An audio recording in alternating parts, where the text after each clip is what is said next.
Hello, friends. Welcome back to day 9.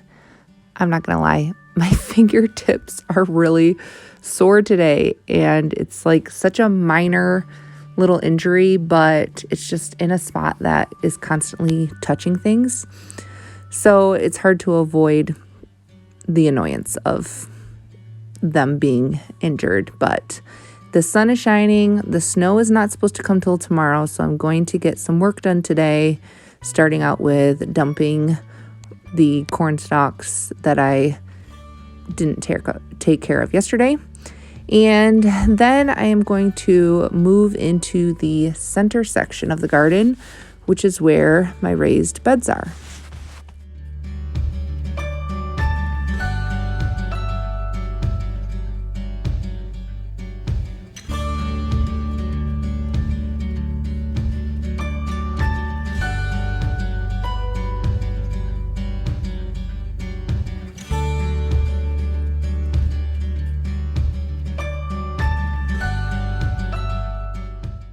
There's a few things to pick up in this area, a couple weeds that have made their way through the wood chips, some things that need to go out to the barn, and apparently at some point I decided it was a good idea to plant mint here, even though I usually have pretty good sense about not planting that in something that's not like an actual container.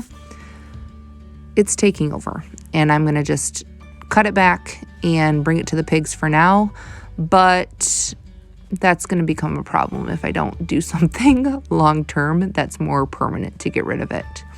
I also need to figure out what I'm going to do about these raised beds. I said I was going to take them out this year and I never got around to it.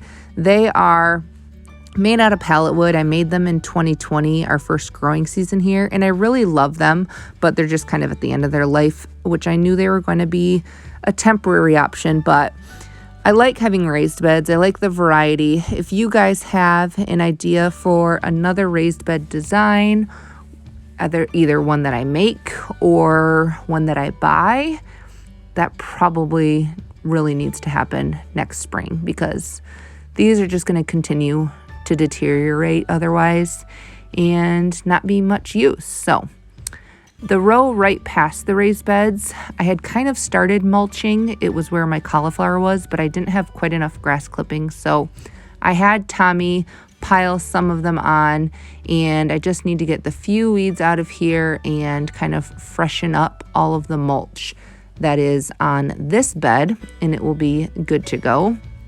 One thing though that is kind of interesting, when you have wood chip pathways, you tend to get a lot of mushrooms.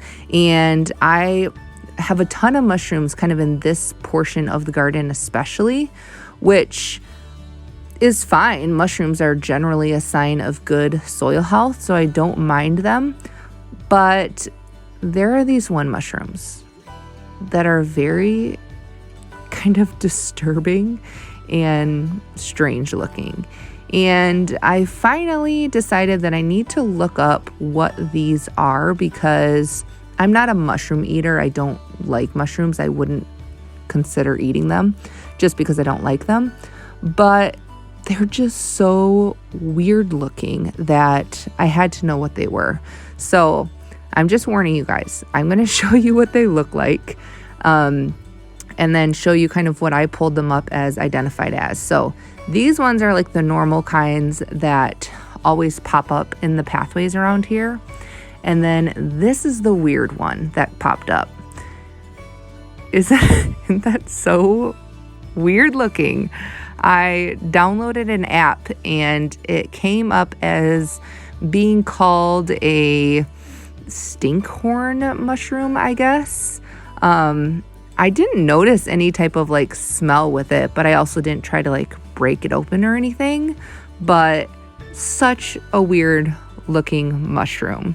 And it makes sense. I mean, everything that's said on here kind of matches up with what I noticed about it, but really weird. Not a huge fan of how they look, and probably not going to try to break them open to get them out, because if they do end up smelling, then that would not be very enjoyable. So kind of a fun little sidebar about working in this area was dealing with those. The other bed that I have in this part is my Brussels sprouts, which I probably should harvest at this point. Typically, before I harvest them, I just pull all of the leaves off, and I'm just going to leave them in the bed and have the leaves be the mulch for this bed. I haven't ever tried to eat Brussels sprout leaves. I know that you can use them just kind of like you would any other green, like a collard, but I'm not really a fan of those types of things either. So I'm just going to use the leaves as mulch. Sometimes I bring them to the cows. They really, really love them, and I'm sure the pigs would eat them too, but I want this bed to be covered anyways when it's empty. So in anticipation of harvesting these Brussels sprouts at some point soon, I'm just going to throw them down to kind of cover the space that they are at. I think these might be the tallest Brussels sprouts I've ever grown. They look pretty good, even though they're kind of falling over and getting a little bit bug eaten. I think it's still going to be a pretty good harvest. So last but not least, I got to clean up all of the mess, just things that I've been avoiding putting away properly. And then we're going to call it a day. Hopefully tomorrow my finger will feel a little bit better, or I'll toughen up and not be as much of a baby about it.